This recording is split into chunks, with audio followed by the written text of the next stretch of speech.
வணக்கம். நான் உங்கள் அபிமான யோகாம்பால் சுந்தர். இன்றைக்கி என்ன பார்க்க போகிறோன்னா, இந்த மழை நாள் அப்படின்னு சொன்னால் கருக்கு முறுக்குன்னு சாப்பிடணுன்னு எல்லாருக்கும் ஒரு இது இருக்கும், எண்ணெயில் ஃப்ரை பண்ணது. அட் த சேம் டைம் நிறைய பேருக்கு ஹெல்த்தியாக சாப்பிடணும், எண்ணெயில் ஃப்ரை பண்ணது வேண்டாம் அப்படி சொல்லி நினைப்பா. அவளுக்கெல்லாம் பண்ணுற மாதிரி ஒரு நல்ல ஒரு கிறிஸ்பியாக காரசாரமாக இருக்கக்கூடிய ஒரு ஸ்நாக்ஸ் இப்போ பண்ணலாம். அது என்னென்னு கேட்டிங்கன்னா மசாலா பாப்பட்.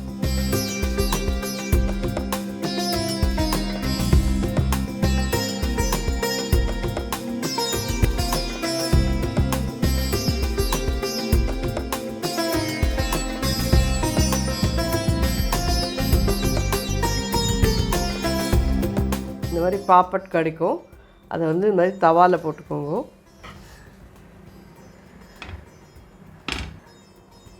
ஜஸ்ட்டு அடுப்பை மீடியம் ஹையில் வச்சுக்கோங்க. இது நம்ம இப்படியே விட்டோன்னா இது வளைஞ்சு போகும், அதனால இந்த மாதிரி ஒரு சின்ன கிச்சன் டிஷ்யூ வச்சுன்னு இது அமுத்துங்கோ. ஏன்னா இது ஃப்ளாட்டாக இருந்தால் தான் இது கிறிஸ்பியாக அது மேலே நல்லா ஸ்ப்ரெட் பண்ணுறதுக்கு வசதியாக இருக்கும்.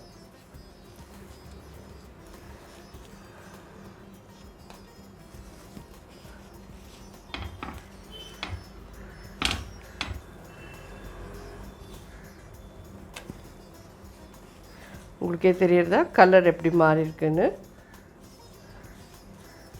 இல்லை எங்களுக்கு கொஞ்சம் பரவாயில்ல அப்படிங்கிறோம், இதை எண்ணெயில் போட்டு பொரிச்சிட்டு பண்ணுறதுனாலும் பண்ணுவோம். பட் இப்படி பண்ணினேன்னா ஹெல்தி வெர்ஷன். இது எல்லாருமே எடுத்துக்கலாம் ஈஸியாக. எங்களுக்கு நாங்கள் டயட்டில் இருக்கோம், இல்லை நாங்கள் டயபிட்டிஸ் பேஷண்ட், எங்களுக்கு இது வேண்டாம், பட் மழை நாளில் நான் ஏதாவது கார சாரமாக கிறிஸ்பியாக சாப்பிடணும் போல் இருக்குது அப்படிங்கிறவா கண்டிப்பாக இதை யூஸ் பண்ணிக்கலாம். இது என்னென்னா ரெடி ஆகிடுத்து, அடுப்பை அணைச்சிட்றேன். இப்போது இதுக்கு வேணுங்கிற மாதிரி நல்லா பொடியாக நறுக்கின வெங்காயம் எடுத்துக்கோங்க. நல்லா ஃபைனாக கட் பண்ணின வெங்காயம்.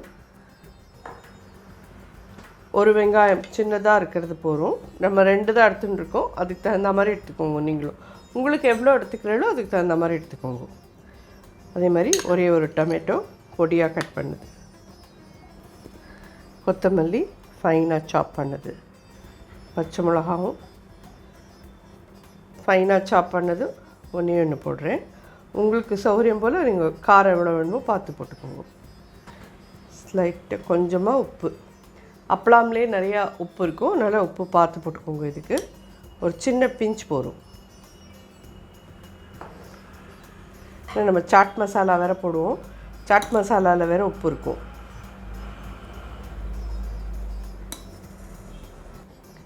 இதையே டிஃப்ரெண்ட்டாக பண்ணலாம். இதில் நீங்கள் இன்னும் கொஞ்சம் கார்ன் வேக வச்சு ஆட் பண்ணிக்கிறேன்னா பண்ணலாம்.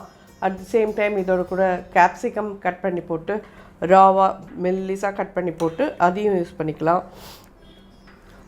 இதை தவிர வேறு என்ன மாதிரி பண்ணலாம் அப்படின்னு சொல்லி கேட்டேன்னா, இதே மாதிரி பாப்பட் இது பண்ணிவிட்டு இதெல்லாம் ரெடி பண்ணிவிட்டு மேலே கெச்சப், டொமேட்டோ கெச்சப் இருக்குது பார்த்தீங்களா, அது போட்டுட்டு மேலே சீஸ் கிரேட் பண்ணி போட்டுட்டேன்னா அது ஒரு மாதிரி இருக்கும். எல்லாமே டிஃப்ரெண்ட்டாக உங்களுக்கு பிடிச்ச மாதிரி எப்படி வேணாலும் நீங்கள் பண்ணிக்கலாம். ஸோ இது நல்லா மிக்ஸ் பண்ணிட்டோம்.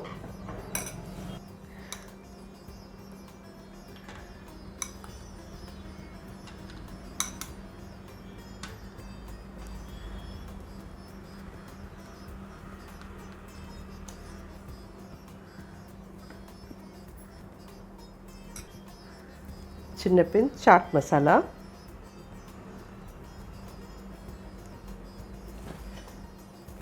காரப்பொடி ஒரு சின்ன பிஞ்ச், மேலே இன்னும் கொஞ்சம் கொத்தமல்லி. இதை நீங்கள் அப்படியே எடுத்து உடச்சி சாப்பிட்லாம். தெரியுறதா? இதோடு சேர்த்து சாப்பிட்டேன்னா அவ்வளோ நல்லாயிருக்கும், கிறிஸ்பியாக. இந்த மிளகாப்பழமே நல்ல காரசாரமாக இருக்கும், அதில் இதெல்லாம் போட்டு பண்ணி சாப்பிட்றது இன்னுமே நல்லாயிருக்கும். ஸோ இந்த மாதிரி ஒன்று பண்ணிக்கலாம். இது மேலே கெச்சப் போட்டு கொஞ்சம் சீஸ் திருகி போட்டுனாலும் இன்னுமே நல்லாயிருக்கும். அது குழந்தைகளுக்கெல்லாம் கூட பிடிக்கும், ஈஸியாக அவளும் அது சாப்பிடுவா. உங்களுக்கு எந்த மாதிரி வேணாலும் நீங்கள் பண்ணிக்கலாம். கண்டிப்பாக நிச்சயமாக ட்ரை பண்ணி பாருங்க. பண்ணி பார்த்துட்டு எப்படி இருந்து ஃபீட்பேக் சொல்லுங்கள். மழை நாளைக்கு ஈவினிங் சமயத்தில் டீ சாப்பிட்டுட்டே டிவி பார்த்துட்டே இதை சாப்பிட்றதுக்கு ரொம்ப ரொம்ப நல்லாயிருக்கும்.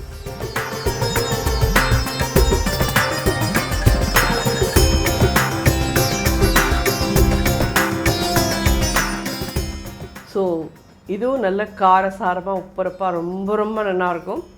கண்டிப்பாக எல்லோரும் ட்ரை பண்ணி பாருங்க. இந்த மழை நாளைக்கு ஹெல்தியான ஒரு ஸ்நாக்ஸ் எப்படி இருக்குதுன்னு சொல்லிவிட்டு எல்லோரும் ஃபீட்பேக் சொல்லுங்கள். நன்றி, வணக்கம்.